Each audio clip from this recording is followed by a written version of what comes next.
जी नमस्कार, स्वागत है आप सभी का दिन मंत्रा के यूट्यूब चैनल पर। मेरा नाम रोहित वैद्वान है। आप हैशटैग बच्चा पार्टी कुल मिलाकर दिन मंत्रा। तो आज आपके पास खबर तो वैसे पहले ही पहुंच जाती है, आप सबसे बड़ी खबर ही हैं, लेकिन इस खबर को थोड़े अलग से अंदाज में और थोड़ा क्लियरिटी के साथ मैं समझा देता हूं कि आज नवोदय विद्यालय ने अपने दो नोटिफिकेशन दिखाए हैं, जिसमें से एक उसने अपनी वेबसाइट पे दिखाया है, एक उसने रोजगार समाचार में दिखाया है, तो एम्प्लॉयमेंट न्यूज़पेपर में। तो मैं उन दोनों के बारे में जिक्र हुआ, लेकिन पीछे जो मेरा आप देख रहे हैं ये एक ऑफिशियल पेपर होता है जिसे आप लेटर हेड कह देते हैं, ऑफिशियल नोटिफिकेशन इसी रूप में आता है।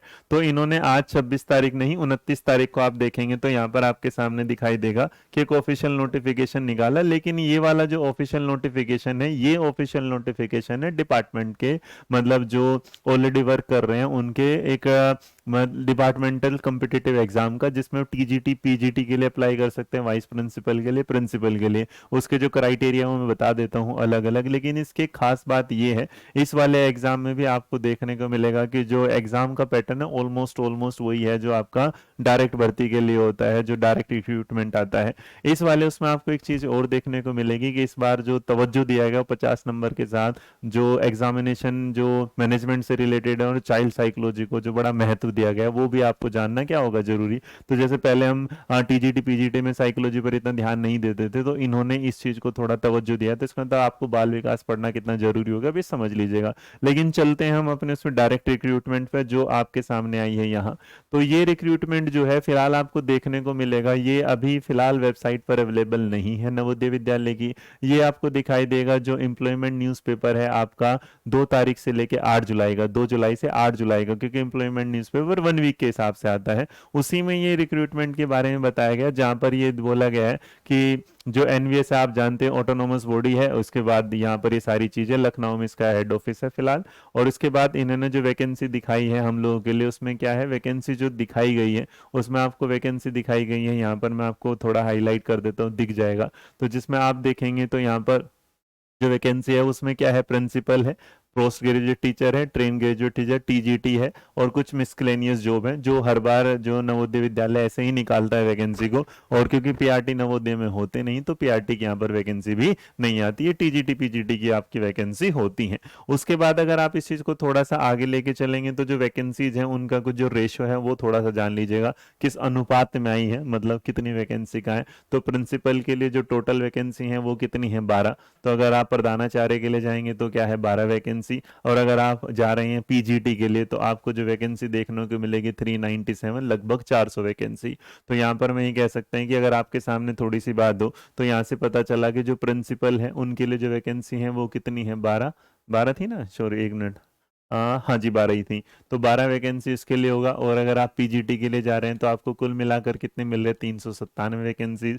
और 397 वैकेंसीज में अगर आप ध्यान देंगे तो बायोलॉजी है, केमिस्ट्री है, कॉमर्स है, इकोनॉमिक्स है, इंग्लिश है, ज्योग्राफी है, हिंदी है, हिस्ट्री है, मैथ है, फिजिक्स है, कंप्यूटर साइंस, तो लगभग लगभग सबकी वैकेंसी है। और जिस वैकेंसी में जो सबसे ज़्यादा वैकेंसी आप देखने को मिलेंगे इस बार किसको दी गई, इकोनॉमिक्स को, 83। इंग्लिश हिंदी भी है, मतलब पीजीटी के एग्जाम में इतनी वैकेंसीज आना अपने आप में ये एक बड़ी बात होती है, क्योंकि पीजीटी में ऑलमोस्ट आप 3 4 5 10 इस तरह वैकेंसी देखते हैं। उसी तरफ अगर आप दूसरी तरफ जाके चलेंगे मेरे साथ तो यहाँ अगर आप पाएंगे तो इसके बाद आप देखेंगे जो टीजीटी है, तो जो टीजीटी आया है जिसे ग्रुप बी में लेके चलते हैं, इसमें जो टोटल वैकेंसी है वो कितने हैं, 683। तो आपने देखा कि जो टीजीटी वाला एरिया है, टीजीटी में हमें कितना मिल रहा है, 683। तो 683 वैकेंसी आपको यहाँ मिल जाती है। और जब आप देखेंगे तो इसमें आपको जो सब्जेक्ट है वो इंग्लिश, हिंदी, मैथ, साइंस और एसएसटी, ये कॉम्बिनेशन में मैं आपको बताने वाला हूँ। तो लगभग लगभग सब में ऑलमोस्ट ऑलमोस्ट सेम सेम ही है, 144, 147, 167 मैथ में सबसे ज्यादा है, साइंस में 101, 124 सोशल स्टडीज में। इसके अलावा अगर आप इसमें और जो ट्रेन गेज जो लैंग्वेज में है वो वैकेंसी अलग है। तो यहाँ सारी चीजों को थोड़ा सा ध्यान में रखते हुए अगर आपसे कोई देखे कि जो बेसिक आपकी जानकारी होनी चाहिए कि इसमें जो एज का क्राइटेरिया है वो कहता है आपके लिए, और जो कॉम्बिनेशन है हो गया। तो जब आप देखेंगे हमारे सबसे पहले जो पोस्ट कोड जो एलिजिबिलिटी प्रिंसिपल प्रिंसिपल के लिए होगा, तो उसमें जो प्रिंसिपल के लिए होगा वही मास्टर डिग्री की आपकी रिक्वायरमेंट पूरी होगी, और आपकी जो एज है वो ज़्यादा नहीं होनी चाहिए, किससे, 50 से। अब 50 से क्या है, ज़्यादा नहीं होनी चाहिए, इसका मतलब अगर आपकी 49 है, 49 साल और 11 महीने कुछ समथिंग है, तो आप इस फॉर्म को क्या है भर सकते हैं। मतलब जो पेमेंट है, जो आपका स्केल है उसकी जानकारी मत रखिए, लाखों से ऊपर पैसा मिलेगा प्रिंसिपल में, ये मैं आपको बता देता हूँ। बाकी मास्टर डिग्री होनी चाहिए 50% के साथ, बीएड और इक्विवेलेंट डिग्री होनी चाहिए, एक्सपीरियंस होना चाहिए प्रिंसिपल का सेंट्रल या किसी स्टेट गवर्नमेंट जॉब में अगर आपके पास है तो ये वाला, और कहीं पर आपने वाइस प्रिंसिपल का क्या क्या हो काम। ये बेसिक जानकारी थी। लेकिन जो दूसरी जानकारी आपको जिसकी जरूरत पड़ती है वो आपके सामने आता है कि जो पोस्ट ग्रेजुएट टीचर है उसमें क्या होगा और उसके लिए आपकी क्या है। तो पोस्ट ग्रेजुएट जो होगा उसमें वही पे स्केल यहाँ पर भी बढ़िया होता है, और इसकी जो एज लिमिट है वो कितनी होती है, 40 से ज्यादा ना हो। यहाँ पर आपने 2 साल का पोस्ट ग्रेजुएट का कोई मास्टर डिग्री किया होगा, 50% एटलीस्ट कंसर्न सब्जेक्ट में मार्क्स होने चाहिए, और उसके बाद B Ed degree is not required for the candidate who have undergoing 4 year integrated degree course of regional course of education. तो यहाँ पर एक चीज है कि मास्टर डिग्री तो आपके साथ होनी चाहिए, 2 ईयर वाला जो एनसीईआरटी या किसी इंस्टीट्यूशन से आपने 50% मार्क्स के साथ वो डिग्री लियो वो भी। लेकिन यहाँ बीएड डिग्री उनके लिए रिक्वायरमेंट नहीं है जिन्होंने 4 साल का इंटीग्रेटेड कोर्स किया एनसीईआरटी से, तो इसका मतलब इक्विवेलेंट माना जाता है, यहाँ पर उनके लिए बात बन जाती है। तो यहाँ उसके अलावा जो आप देखेंगे यहाँ पर जो कॉम्बिनेशन होगा उस कॉम्बिनेशन को, जो पीजीटी इंग्लिश में है तो पीजीटी इंग्लिश में जो देखें मास्टर डिग्री 50% के साथ, इंग्लिश वालों के साथ इंग्लिश, हिंदी वालों के साथ हिंदी। फिजिक्स में वो लोग हो सकते हैं जिन्होंने फिजिक्स को, अप्लाइड फिजिक्स को, इलेक्ट्रॉनिक फिजिक्स को या न्यूक्लियर फिजिक्स को पढ़ा हो, तो इनमें से कुछ भी आपने पढ़ा हो तो आप पीजीटी फिजिक्स जा सकते हैं। केमिस्ट्री के लिए आपने केमिस्ट्री बायोकेमिस्ट्री पढ़ा हो तो आप जा सकते हैं। पीजीटी इकोनॉमिक्स में अगर आप जाएंगे तो इकोनॉमिक्स पढ़ा हो, अप्लाइड इकोनॉमिक्स या फिर क्या है बिजनेस इकोनॉमिक्स, जैसे एमकॉम वाले बच्चे होते हैं तो वहां पर वो मास्टर जो पढ़ते हैं उसमें बिजनेस इकोनॉमिक वाला एक सब्जेक्ट पढ़ते हैं, अगर आपने उसे 2 साल पढ़ा तब आपके लिए ये भी क्या हो जाएगा एलिजिबल। हिस्ट्री के लिए हिस्ट्री पढ़ी होनी चाहिए, ज्योग्राफी के लिए ज्योग्राफी। कॉमर्स वालों में accounting, cost accounting, financial, FM, ये देखो लिखा है ना यहाँ पर कि डिग्री ऑफ एमकॉमिंग अप्लाइड इन बिजनेस इकोनॉमिक्स, यहाँ वाला शेल नॉट बी एलिजिबल। तो यहाँ पीजीटी कॉमर्स में आप एलिजिबल नहीं, लेकिन आप एलिजिबल कहाँ हो जाएंगे, ऊपर जाकर इकोनॉमिक्स में। बायोलॉजी वालों में जिन्होंने botany, zoology, life science, bio science, genetic, microbiology और उस पर पढ़ा होगा जूलॉजी ग्रेजुएशन लेवल पर, वो इसके लिए क्या हो जाएंगे एलिजिबल। अब इसमें क्या आता है, इसके बाद इंपोर्टेंट नोट में आता है candidate processing master degree with specialisation discipline subject are mention above will only be consider as eligible. जिन्होंने क्या किया होगा बीएड की डिग्री और जिनके पास प्रोफिशिएंसी होगी हिंदी और इंग्लिश में बात करने की। तो ये नॉर्मल सी बात है, बाकी डिजायरेबल होता है कि आपने कहीं पढ़ा हो, एसेंशियल ज्यादा जरूरी होता है, डिजायरेबल का इतनी बात नहीं होती। इसके अलावा अगर आप देखेंगे जो पीजीटी कंप्यूटर साइंस के लिए है वो बिल्कुल अलग है। उसके अलावा अगर आप देखेंगे यहाँ पर टीजीटी के लिए, तो टीजीटी का कॉम्बिनेशन हमेशा ही थोड़ा सा क्या होता है, मुश्किल होता है समझना। तो टीजीटी कॉम्बिनेशन को आप आराम से समझिएगा, और टीजीटी कॉम्बिनेशन को समझने के लिए आप इसमें जब देख के चलेंगे तो मैं आपको कुछ दिखा देता हूँ। जो इनका एज क्राइटेरिया होता है वो क्या होता है, 35 साल से आपका ज्यादा ना हो, 35 साल से आपका ज्यादा ना हो। तो जब आप 35 साल के इसमें बात जा रहे हैं तो यहाँ पर सिर्फ ध्यान दीजिएगा, तो आपको कुछ चीजें दिखाई देंगी जिसमें एसेंशियल जो जरूरी है उसमें अगर आपने 4 साल का इंटीग्रेटेड कोर्स किया है एनसीईआरटी से वो 50% के साथ होना चाहिए। आपकी बैचलर डिग्री क्या होनी चाहिए, 50% के साथ होना चाहिए। उसके अलावा आपने जो सब्जेक्ट हैं वो पढ़े हों, एटलीस्ट क्या पढ़े हों, 2 ईयर इन 3 डिग्री कोर्स, मतलब एटलीस्ट कम से कम कितने साल पढ़े हों, 2 साल आपने पढ़े हों। उसके बाद जो पोस्ट वाइज लैंग्वेज कॉम्बिनेशन है तो आपने क्या किया, टीजीटी हिंदी में हिंदी एज ए सब्जेक्ट 3 साल पढ़ा हो, इंग्लिश एज ए सब्जेक्ट आपने 3 साल पढ़ा हो, टीजीटी मैथ में आपने बैचलर डिग्री मैथ में की हो विद फिजिक्स और any one of the following, मतलब कि जो मैथ्स के लिए जाने जा रहे हैं वो मैथ्स में तो पढ़ा ही पढ़ा हो, लेकिन उनके बाद या तो उन्होंने एक सब्जेक्ट के रूप में फिजिक्स पढ़ा हो, या उन्होंने क्या पढ़ा हो, केमिस्ट्री, इलेक्ट्रॉनिक्स, कंप्यूटर साइंस और स्टैटिक्स। ये थोड़ा सा दिमाग में रख के बिल्कुल एकदम चलना है अपने आप को। कुछ यूनिवर्सिटी होते हैं जो प्रोवाइड करते हैं only 2 subject out of the 6 mention above in final year of graduation, the candidate should have study math and physics in the final year. मतलब किसी ने ऐसा हो भाई 2 साल के लिए करते हैं तो वहां जिन्होंने लास्ट ईयर में मैथ और फिजिक्स पढ़ा होगा तो वो इसके लिए क्या हो जाएंगे, एलिजिबल हो जाएंगे बाकी चीजों। इसी तरीके से आप टीजीटी में अगर साइंस में जाके देखेंगे तो साइंस में बच्चे बायोलॉजी, जूलॉजी और केमिस्ट्री को कॉम्बिनेशन यहाँ मांगते हैं। कैंडिडेट ने पढ़ा हो बोटनी, जूलॉजी और केमिस्ट्री, बोटनी, जूलॉजी और chemistry during all 3 year in graduation. ये बड़ा मुश्किल वाला कॉम्बिनेशन देखने को मिलता है, तो ये ज्यादातर कॉम्बिनेशन डीयू में तो थोड़ा कम ही देखने को मिलेगा, लेकिन यूपी, बिहार और हरियाणा में कॉम्बिनेशन आपको देखने को मिल जाता है। उसके बाद अगर आप देखेंगे साइंस में, इन case of such university which provide only 2 subject in the final year, only 2 करते हैं तो graduation, the candidate should have study any of the 2 subject out of botany, zoology and chemistry in the final year. तो यहाँ यही वाली बात जो मैं बता रहा हूँ कि हो सकता है आपने 3 साल ना पढ़े हो तो लास्ट ईयर में इनमें से कोई भी 2 कॉम्बिनेशन अगर आपके पास पास है, तब भी आप इसके लिए क्या हो जाएंगे, eligible. In case of honour degree अगर आप जा रही हैं 3 सब्जेक्ट के साथ, तो आपने और दोनों जो 2 सब्जेक्ट हैं any of 2 years of the courses, तो आपसे कह रहे हैं अगर आपने ऑनर डिग्री की है, ऑनर्स वाला मतलब आपने साइंस ऑनर्स में केमिस्ट्री ऑनर्स, फिजिक्स ऑनर्स कुछ इस तरह किया होगा, तो यहाँ पर आपसे पूछें कि आपने ये जो 2 सब्जेक्ट हो ये एटलीस्ट अपने कोर्स में पढ़े हो। सेम तरीके से कॉम्बिनेशन फिर आता है टीजीटी एसएसटी का। टीजीटी एसएसटी में भी आपसे यही कहते हैं कि आपने 2 सब्जेक्ट पढ़ो इन कॉम्बिनेशन के साथ, history geography, history with geography, या हिस्ट्री के साथ इकोनॉमिक्स, या फिर क्या होगा, पॉलिटिकल साइंस। मतलब हिस्ट्री और ज्योग्राफी में से कोई अगर एक है उसके कॉम्बिनेशन के साथ अगर आपने पढ़ा तो काम बन जाएगा आपका।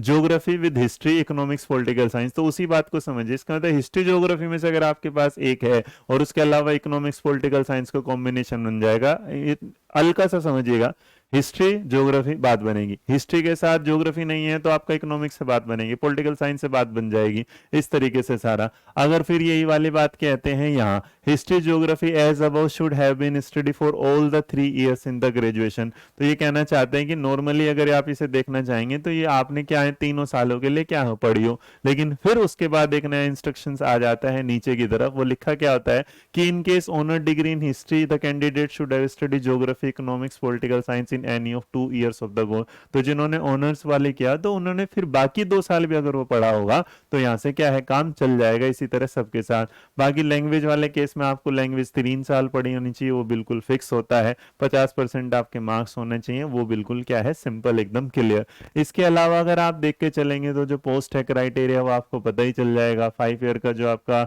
रिलैक्सेशन है वो अलग अलग चीजों में अलग, लेकिन जो मेन एज का रिलैक्सेशन है वो मैं आपको बता दूं कि कहाँ कहाँ किस किस के साथ मेल का जो एज का क्वाली वो है आपका क्राइटेरिया रिजर्वेशन का। तो रिजर्वेशन मिलता है एससी एसटी को, जो एससी एसटी वाले हैं, जो आपके क्या होंगे, एससी एसटी बच्चा होगा तो उसके लिए जो होगा, एससी एसटी के लिए आपका जो रिलैक्सेशन है वो 5 साल का है, ओबीसी के लिए 3 साल का है, और जो महिलाएं हैं वो टीजीटी पीजीटी या किसी भी कैटेगरी में फॉर्म भर लें उनके लिए पूरा का पूरा 10 साल की क्या होगी, छूट होगी, है ना। तो इनके लिए जो एनवीएस के एम्प्लॉय हैं उनके लिए सीमा की कोई सीमा ही नहीं है, आयु सीमा की कोई सीमा नहीं है। बाकी कैंडिडेट जिन्होंने कॉन्टिन्यूस सर्विस की है सेंट्रल गवर्नमेंट में उन्हें 5 साल का मिल रहा है। बाकी आप देखेंगे SC ST, person with disabilities, मतलब इतना तो फिर क्या जानने की जरूरत, क्या कि आप ऊपर समझे बस इस बात के साथ कि जो एससी एसटी है उसे 5 साल का है, ओबीसी को 3 साल का है, वुमेन्स को 10 साल का है। बिंदास होके फॉर्म भर दीजिएगा। अब इसके बाद अगर इसमें आप पढ़ेंगे तो मोड ऑफ जो सिलेक्शन होता है वो पहले आपका जो मोड ऑफ सिलेक्शन होता है मैं बिल्कुल क्लियर कर दूं इस वाली बात के साथ कि उसमें आपका एक रिटन एग्जाम होगा, उसके बाद आपका क्या होगा, इंटरव्यू होगा।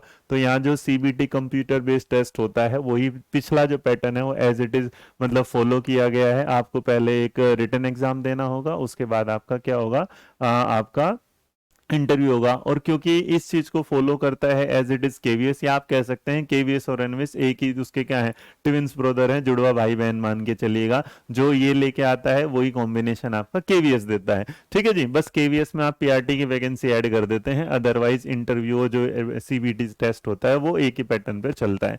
अब उसके बाद अगर आप इस चीज को देखेंगे तो यहाँ पर उसके बाद में आपके सामने ये कहाँ कहाँ होगा। तो कुछ लोग सोचते हैं कि दिल्ली में नवोदय विद्यालय है, तो मैं बता दूं दिल्ली में कोई भी नवोदय विद्यालय नहीं है। हाँ, उत्तर प्रदेश में मिलेगा आपको, महाराष्ट्र में, उड़ीसा में, केरला में, कर्नाटका में, अलग अलग। अब इसके जो टेस्ट होगा तो प्रिंसिपल के लिए जो रीजनिंग है वो 10 नंबर की आती है, 10 नंबर के आपके टोटल। यहाँ जनरल अवेयरनेस 20 नंबर की आती है, लैंग्वेज हिंदी इंग्लिश और जनरल जो होगी वो 20 नंबर 10-10 के हिसाब से आ जाती है। एकेडमिक जो आती है वो 50 का है, एडमिनिस्ट्रेशन वाला 50 का है। कुल मिलाकर 150 क्वेश्चन, 150 मिनट मिलती है, मतलब ये 2.5 घंटे का पेपर होता है। यहाँ ऐसा वो है नहीं कुछ लिखा हुआ, लेकिन अगर आप देखेंगे तो यहाँ पर जो बात होता है इसमें आपके जो घंटे हो जाते हैं 3। तो 150 क्वेश्चंस के लिए जो प्रिंसिपल वाला होगा उसमें वैसे 2.5 घंटे का पेपर होता है, लेकिन इकलौता ये होगा जिसमें आपको जो देखने को मिलेगा जो टीजीटी वाला और जो पीजीटी वाला होगा, इस बार इन्होंने इस चीज को बढ़ा दिया। और आप अगर देखेंगे तो यहाँ पर भी ये मतलब पहले 2.5 घंटे का हुआ करता, इस बार इसको 3 घंटे का कर दिया गया, और इसको भी क्या कर दिया गया, 3 घंटे का कर दिया गया, जिसमें आप सारी चीजें देखेंगे पीजीटी के कोर्सेज के लिए भी। ये वाली बात अगर आप इसी चीज को लेके चलेंगे किसके साथ, टीजीटी के साथ, तो टीजीटी के भी टेस्ट को इस बार बड़ा आसान कर दिया गया। और यहाँ कुल मिलाकर जब आपके सामने डोमेन चल रहे हैं तो इस डोमेन के साथ चलते चलते आपको जो मुलाकात करने को मिलेगा, वो मुलाकात करने को मिलेगा आपके साथ क्या है, यहाँ 130 ये था, 150 हो गया। हम आ गए थे किस पर, टीजीटी पर। तो टीजीटी में भी आपको जो देखने को मिल रहा है, जो पेपर का टाइम मिल रहा है, वो कितने में घंटे का मिल रहा है, 3 घंटे का, जिसमें जनरल अवेयरनेस 10 है, इसके बाद रीजनिंग 10, आईसीटी 10 है, और टीचिंग एप्टीट्यूड 10, और 80 आपके किससे जुड़े होते हैं, सब्जेक्ट के साथ। तो ये जो सेम पैटर्न आप ऊपर देखते हैं, यही आपको किसको देखने को मिलता है, यही आपको देखने को मिलता है आपके क्या बोलते हैं उसमें, केवीएस में। अब सवाल ये आ रहा है कि अगर ये पेपर 3 घंटे का हो गया है तो क्या इस बार आने वाला केवीएस 3 घंटे का होगा? तो ये सोचने वाली बात होगी। लेकिन नॉर्मली, क्योंकि केवीएस का जो एग्जाम होता है वो बेटा 150 सवालों का उसमें आते हैं, कौन 1.5 घंटे, वो 2.5 घंटे का ही होता है। यहाँ इस बार 3 घंटे को देखने को मिला, चलिए 3 घंटे में लेंगे।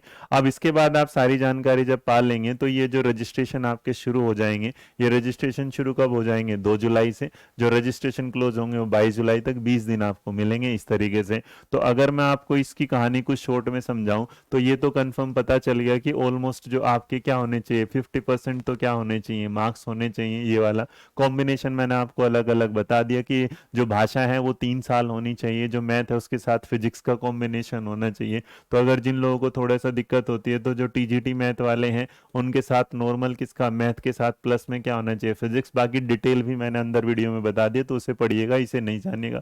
उसके बाद अगर आप देख के चलेंगे जो मतलब जो आपका एग्जाम का जो टाइमिंग है, एग्जाम के लिए जो आपको ड्यूरेशन होगा एग्जाम देने का, वो 2.5 घंटे ना होकर आपको कितना मिल रहा है, 3 घंटे का टाइमिंग मिल रहा है। तो कुल मिलाकर एक बात तय है कि 2 जुलाई को आपका ये काम शुरू हो जाएगा, 22 जुलाई को इसकी आखिरी डेट होगी। और बाकी इससे रिलेटेड किताब के बारे में अगर होंगे तो अगर आपको लगता है कि आपकी तैयारी है तो आपने हमारी एक बुक देखी होगी, और जो बुक आपको देखने को मिलती है यहाँ मैं दिखा देता हूँ। तो ये कुछ एक बुक होगी जो आप ऑलरेडी हमारे कहाँ पर है, ऑलरेडी अवेलेबल है अमेजोन पर, एनवीएस मास्टर के नाम से। तो इसका एक अपडेटेड वर्जन जल्दी आपको देखने को मिलेगा अमेजोन पर। बाकी इस वीडियो के नीचे इसका लिंक होगा। और इससे रिलेटेड जो आपके हमारे बैचेस होंगे वो शुरू होंगे 5 तारीख से। तो 5 तारीख से आपके बैचेस शुरू होंगे, जिसमें हम लगभग लगभग आपको सारे सब्जेक्ट में टीजीटी पीजीटी, और जैसा कि आपने पहले हमारा रिजल्ट भी देखा होगा एनवीएस में, तो हमने उसके लास्ट वाले एग्जाम में हमने हिंदुस्तान को rank 1, rank 2, rank 3 all over India से दिया था। तो कोशिश रहेगी इस बार भी इस काफिले को जारी रखने की और आपके साथ जुड़े रहने की, और हिंदुस्तान को एक बेहतरीन रिजल्ट देने का। जो हिंदुस्तान चुन रहा है एक बेहतर टीचर, एनवीएस एक ऐसा स्कूल है जहां पर पेशेंस वाला टीचर की सबसे ज्यादा जरूरत होती है। आपके अंदर सब्र है, आपके अंदर हौसला है, और आपके अंदर हिम्मत है। तो जुड़िएगा हमारे साथ, जुड़िएगा एनवीएस के साथ, जुड़िएगा देश के साथ, देश के भावी भविष्य के साथ। तो मेरा यही ये जानकारी आशा करता हूँ आपको अच्छे से समझ में आ गई होगी। अगर इस जानकारी में कुछ भी कमियां रही हो तो उसके लिए माफी चाहूंगा। अदरवाइज मैंने अपनी तरफ से इसे आसान शब्दों में आपके सामने रखने की कोशिश की है। यह है पूरी कंप्लीट इंफॉर्मेशन जिसे हमने नाम दिया है एनवीएस का संपूर्ण जानकारी, योग्यता से एग्जाम तक, एग्जाम पैटर्न से इंटरव्यू तक। इंटरव्यू 60 नंबर का बाद में होता है, बढ़िया होता है, जबरदस्त होता है, देश के कई कोनों में होता है। उसकी जानकारी इंटरव्यू सेशन में मैं जरूर दूंगा। फिलहाल आज के लिए इतना ही है। Thank you so much. जय हिंद, जय भारत, नमस्कार। मेरा नाम रोहित वैद्वान और आप मुझे देख रहे हैं अध्ययन मंत्र। Thank you.